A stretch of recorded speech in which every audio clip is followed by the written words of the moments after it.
The information I am about to share with you is not a fluke. Neither is it haphazard nor unplanned. If you stick around until the end of this message, you might get a hint as to why you've been drawn here, something older than logic perhaps. Your very essence bears the marks of tales that did not commence with you, but which appear fated to find their fulfillment in you. The pain of wounds you have never felt still throbs within you. The tragedies of your ancestors are woven into your every breath, like a silent echoes of a family tree. These are not recollections of the past, but rather traditions passed down through generations, ceremonies in which decisions were made on your behalf long before you were born. Then, one day, you wake up with a slight but noticeable pain in your chest. You don't know how or why it happened. Something more akin to a sacred discontent than a wound. A sense that your purpose in life was more than simply existing. It was to bring about a transformation. Carl Jung referred to this as the individuation process, in which one discovers their true identity beyond their persona and takes control of their life by overcoming the unconscious influences that have guided them. Until you make the unconscious conscious, it will direct your life, and you'll call it fate. There you are, standing on the brink of fate with a pen that can rewrite it. There are weights you were never meant to bear indefinitely, yet you do so because your spirit has agreed to something old, not to cast off your heritage, but to restore it, and not to cut ties with your heritage, but to nurture them with knowledge. You have come to close the chapter that no one has dared to close before you, not to carry on the story. This isn't due to your superior strength, but rather your heightened awareness of your surroundings. Even if the anguish and bewilderment are still with us, we can see a light at the end of the tunnel, a hidden beacon of purpose. You did not come to share in the pain of others. Rather, you came to set others free from their shackles. Your life is about to take a dramatic shift, and this is the signal that it is happening. We are now embarking on the path to identify the 6 indicators that your soul's purpose here is not to repeat, but to break the cycle. An innate unease with the status quo is the first indicator that you have broken a cycle within your family. A subtle, searing self-awareness rather than wrath or defiance. The first sign of trouble is a flutter of unease, a murmur from deep within. You sit at the same table, listen to the same stories, and see the same dynamics unfold while others remain settled, but something tightens inside of you. You can sense the presence of silent sorrow in the room. Silent contracts were signed to endure, to please, and to never speak of what hurts. You can feel their presence. Your spirit starts to stir, even though you don't say a word. By awakening, you are not passing judgment on them. What they term love seems to be contingent. What they mean by strength is just a way of life. I feel like I've inherited tiredness from what they call sacrifice. Ancestral memories and unprocessed emotions are entangled in the family unconscious, according to Carl Jung. Feelings that are rooted in our physical selves, in our respiration, and our sense of belonging, as well as in our minds. You're already freeing yourself from that entanglement the second you recognize this unease as more than just a fleeting feeling. It is a constant awareness. Everything that other people have accepted as normal. The emotional silences, the unquestioning roles played by everyone, and the currency offered as guilt becomes crystal plain to you. And no matter how hard you try, it will remain there. For the purpose of harmony, you have endeavored to blend in, to act out the part, to water down the truth. You lose a little bit of yourself every time you compromise your own understanding in order to keep the illusion alive. Because you are not put on this earth to rehash old stories. You were put here to write new ones. Not to demolish what came before, but to cleanse it through presence. The sacred fire of transformation is this discomfort, not a defect. This is what it's like when a relative says the same glum thing they always say, when a sibling does the same emotional dance that was passed down through generations without ever questioning it, or when someone compliments a pattern that quietly broke you. Plus, you can't play dumb, act foolish, or ignore the truth. Despite the isolation you may feel, you have evolved beyond the language of silence and are now a threshold, someone who can see and carry what others cannot. Instead of correcting them, you should focus on correcting the story. To not let the lineage weigh you down, but to do so mindfully, with respect and in honesty. Trees are pruned not to cut down, but to make way for light. The act of doing so is therapeutic, not treacherous. What is happening is exactly what Jung stated would happen to people who seek within. They awaken. Awakening is happening, and not only for you. It's also for your ancestors and the generations to come. You play a crucial role in connecting the pain with the awe. Rather than turning your back on your heritage, you are the silent rebel who is freeing them from their anguish. When you enter the picture, the cycle breaks and life begins anew for the spirit. Feeling profoundly affected by stories you never lived, yet they reside inside you, is the second indicator that you have arrived at the end of cycle. These aren't just surface-level feelings. They're reflections of a more profound memory, a loss that aches to the core for no apparent reason, a melancholy that shows up unannounced and unprepared, yet carries an indisputable burden. As soon as someone brings up a tragedy that occurred a long time ago, you feel a tightening in your chest and a burning in your eyes. The pain is familiar, as if it were your own, but it is not a recollection of your own. Rather, it is ancient, and your spirit knows it. According to Carl Jung, the psyche is not contained within the confines of a single lifetime, but rather extends over generations, across space and time, and is intricately connected to the collective unconscious. The emotions you're experiencing are real and genuine. Being open-minded and sensitive does not make you weak. You aren't damaged, you're just vulnerable. As a result of your heightened sensitivity, you can hear the whispers of the past that others have buried or ignored, to whom the unspoken grievances find an outlet. Here we're talking about inheritance, not imagination. There are many untold tales in the river into which you were born. You inherited more than just your eyesight or your family's customs. You received their unspoken thoughts and feelings, including forgiveness, humiliation, and unacknowledged grief. You can feel in your bones the way some rooms make your skin tingle, even if no one ever told you. So, when you listen to a lullaby or look at an old picture, it's like a signal, a vibration, or an incomplete entity that has decided to end with you instead of suffering. The ancestral unconscious, according to Jung, is like a living organism. It needs equilibrium, and consciousness is the way to get it. The spirit of a family is perpetually yearning for an eyewitness, an emotional rock. Although it may be overwhelming at times, being vulnerable does not make you weak. Rather, it reveals your vulnerability to the truth. You are that soul, because you are now acknowledging long-buried suffering through your body, your dreams, and your emotions.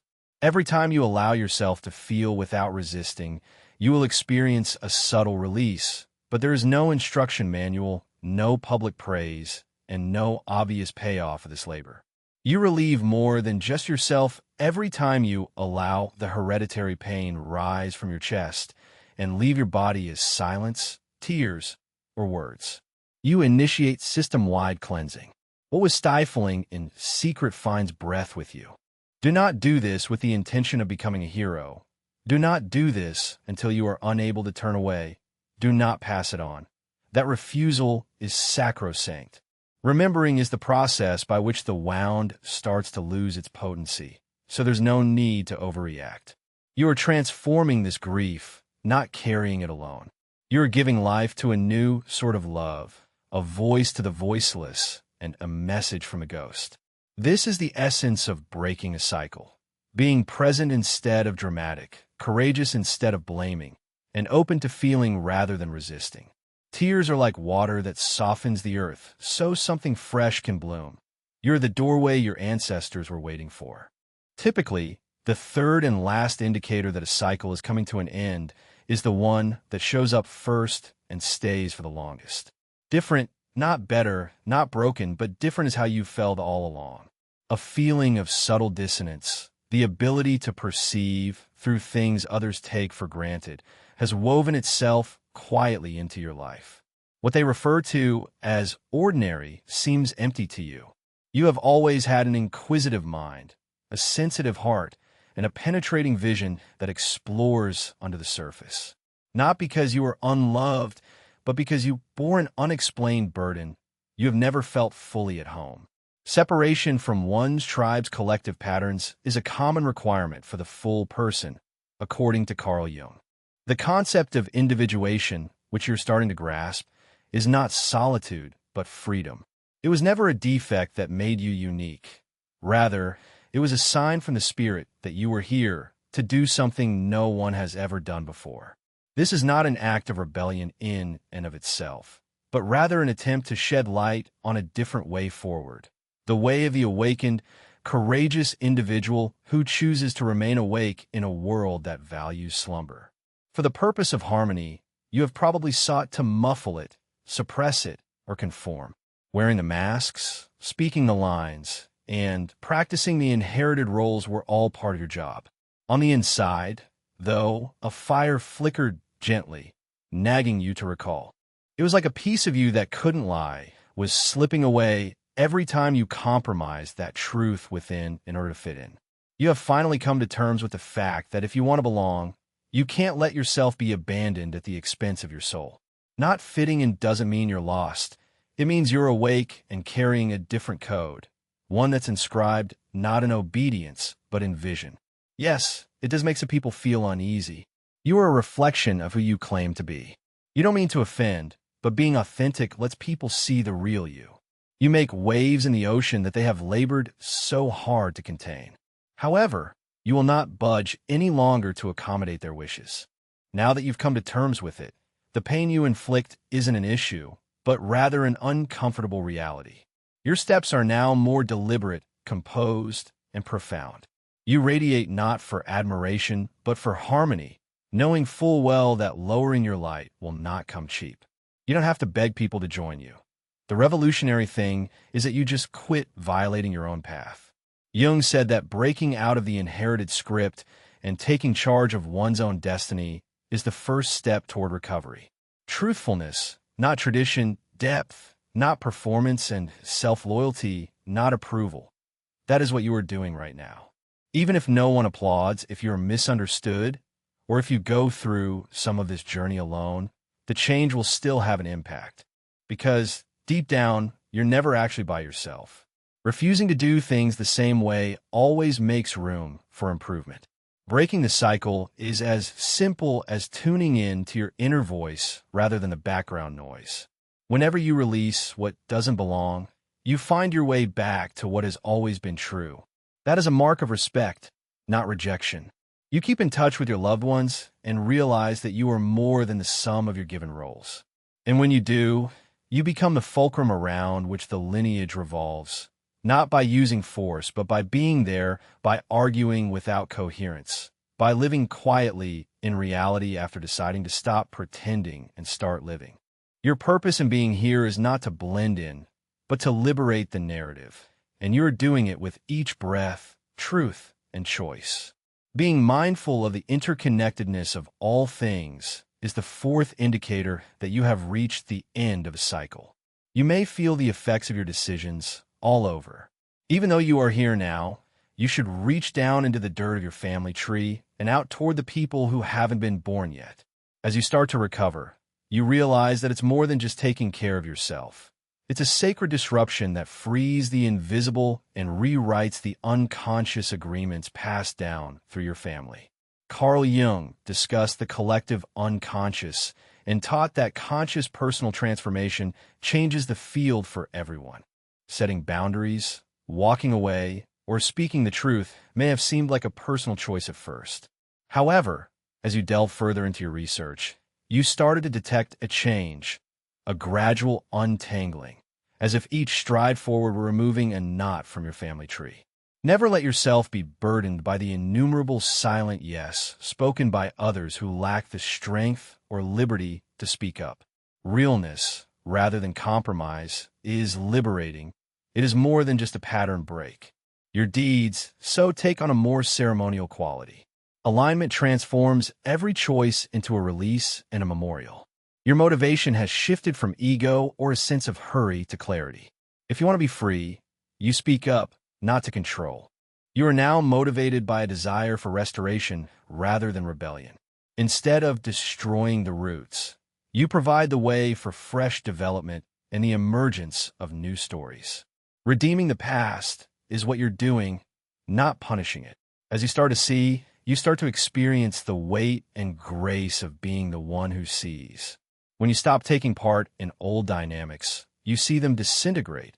And when you stop using silence to repress, you see it become sacred and hold space for truth. According to Carl Jung, one of the most powerful ways to heal the past is to live authentically in the present, and you have started doing just that.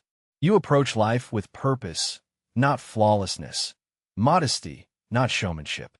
You exude resonance, so acknowledgement is unnecessary. In your hands, you may feel the shifting thread of destiny. Additionally, you start to feel the subtle changes that occur, such as the release of a long-stuck ache or the dissolution of an emotionally charged emotional posture. It manifests itself in the calmness that follows a no and the power that follows silence. When you recover, you find order where there was once only disorder. Your spirit will always be aware, regardless of whether anyone acknowledges or appreciates it. You came here to remember, to choose to carry consciousness where there had been reaction. It knows you didn't just come to repeat. It is believed that what is unconscious will be acted out as fate. Maybe the most profound aspect of awakening is realizing that you're no longer a passive recipient of what has been passed down without question. Now you approach it mindfully. Standing on the brink of a narrative that was never truly yours, you declare, "This ends with me." It's not an act of blame, but rather a profound understanding that change doesn't necessarily shout. Occasionally, it breathes, and other times it only requires a new set of choices, and a future in that holy decision. The cycle ends softly but deeply when a soul goes back to its core.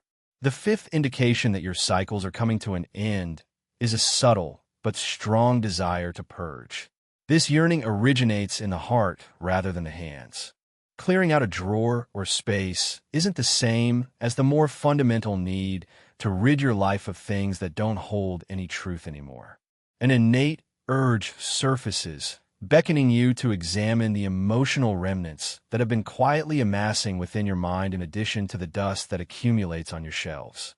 Carl Jung said that our unconscious will reveal itself through our reality, and now you are starting to feel the burden of all that has remained unsaid, unexplored, and unseen.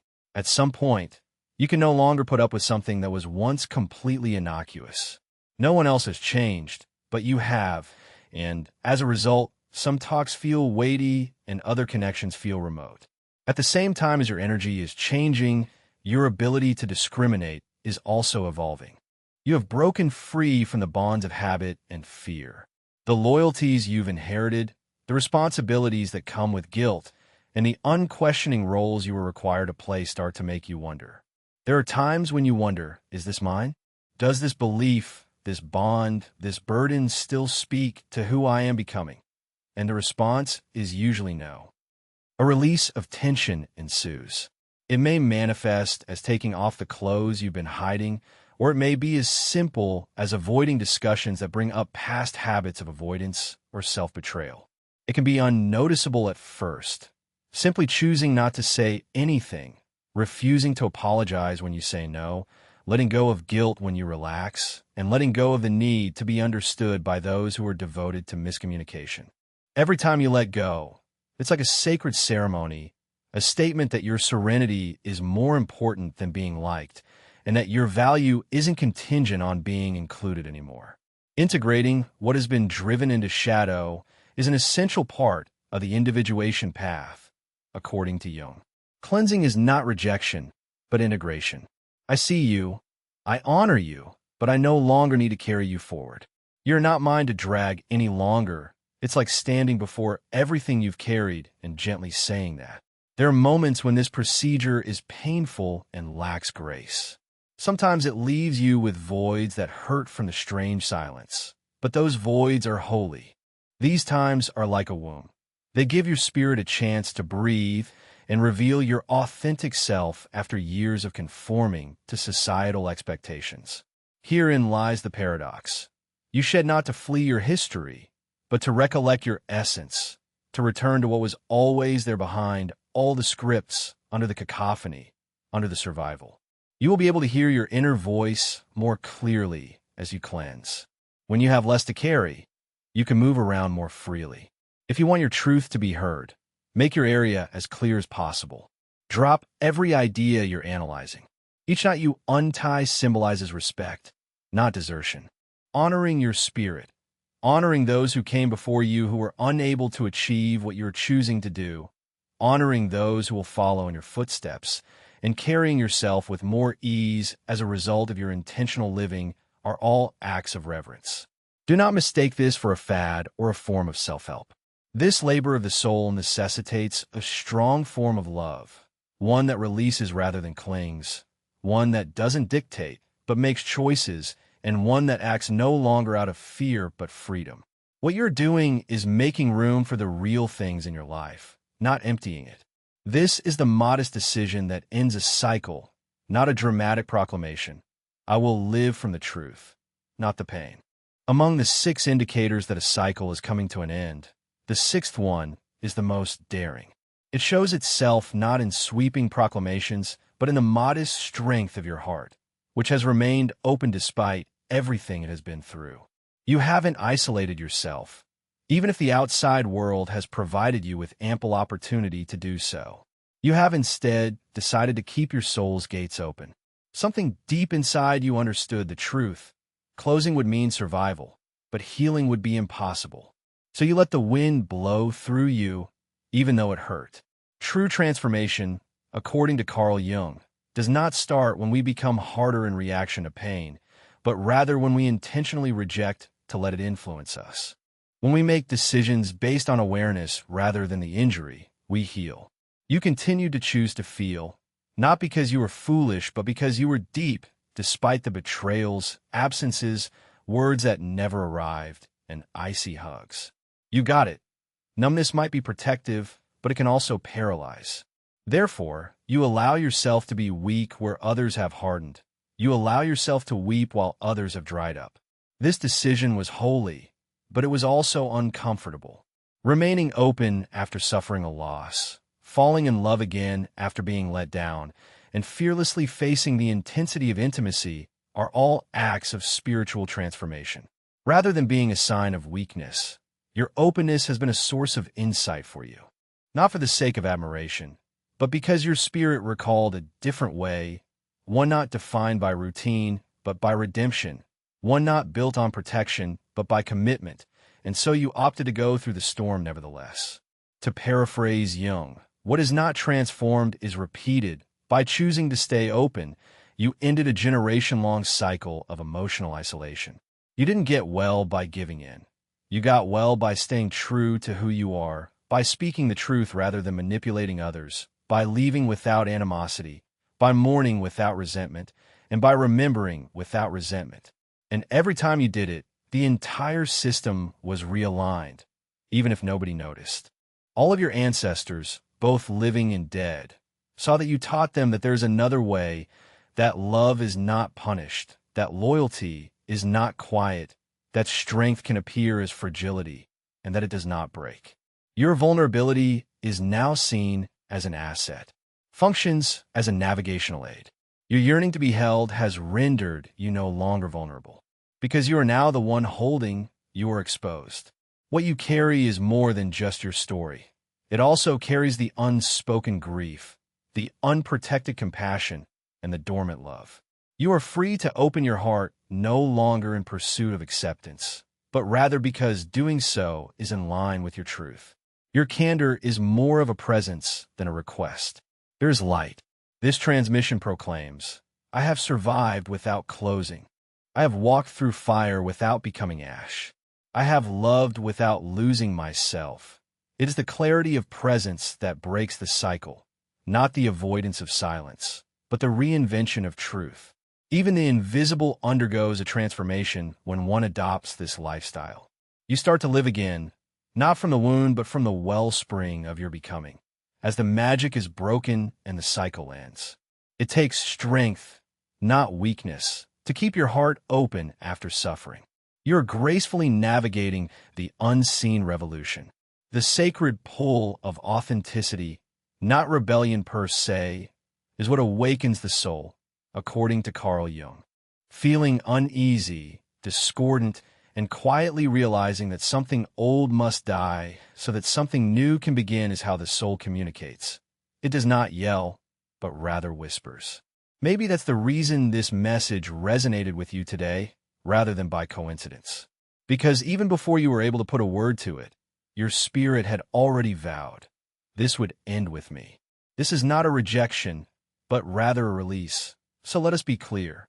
It is the most profound expression of love your heritage could possibly receive, not a rejection of it. By deciding not to do what caused you pain again, you are not betraying your history. Rather, you are paying true respect to it. By guiding your ancestors toward healing via light rather than condemnation, you're providing them with something they were never offered before. Changing the way you water your roots will do the trick, not getting away from them. Your mission here is not to shatter everything, but to mend the wound until it stops leaking into future generations. You did not come to quarrel, but to make amends. You did not come to desert, but to refocus. Something changes in the collective field as a result of your efforts, regardless of whether anyone else around you gets it or not. When you make a different choice or act based on presence instead of programming, there is a quiet realignment. According to Jung, enlightenment occurs when the unconscious mind becomes aware of its own existence. You're doing just that right now. The hereditary suffering you've been avoiding is now a vivid reality, and you're making the conscious decision to face it head-on with love instead of fear. Not with a grand action, but with modest bravery, cycles come to a close. You're already on the cusp of a metamorphosis if this message resonated with you on an unconscious level, if it reawakened a memory that isn't based on logic, but on your spirit. Change, and if you decide to keep going down this road, not only for yourself, but for everyone who has gone before and everyone who will come after, then know that you are not in this alone. Here, we do more than simply contemplate. We recall, we reclaim, and we transform. You're both the sore spot and the springboard for recovery. If you felt moved by this message, continue reading. Continuing on with the path of recovery, development, and self-exploration is what the following video is all about. Who knows? It could be the spiritual breakthrough you've been seeking all along. Now is the time to tap into it. Subscribe, enable notifications, and become a part of a community dedicated to truth, transformation, and genuine personal growth. There are those who share your journey. In the following video, we'll meet again and carry on with our journey of self-discovery.